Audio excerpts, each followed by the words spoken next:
रानी Chatterjee Bhojpuri film industry की एक ऐसी एक्ट्रेस हैं जिन्होंने अपनी जिंदगी में कई मुश्किलों का सामना करने के बाद भी इस इंडस्ट्री में अपनी एक खास पहचान बनाई है और दर्शकों के दिलों पर राज करना शुरू कर दिया है।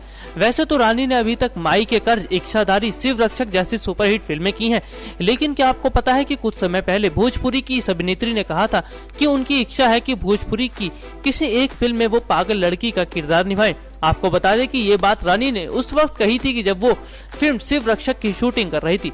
शूटिंग खत्म होने के बाद रानी ने कहा था कि अभी तक वो फिल्मों में कई रोल कर चुकी हैं, लेकिन एक पागल लड़की का रोल उन्होंने कभी नहीं निभाया है। तो सुना आपने कि रानी चटर्जी अब इस तरह के रोल करने की काफी इच्छुक हैं। बताते चलेंगे रानी जल्दी रानी की हुकूमत, कांच की चूड़ियां जैसी फिल्मों में हॉट लुक में नजर आने वाली है। नेक्स्ट 9 न्यूज रूम से राहुल की रिपोर्ट।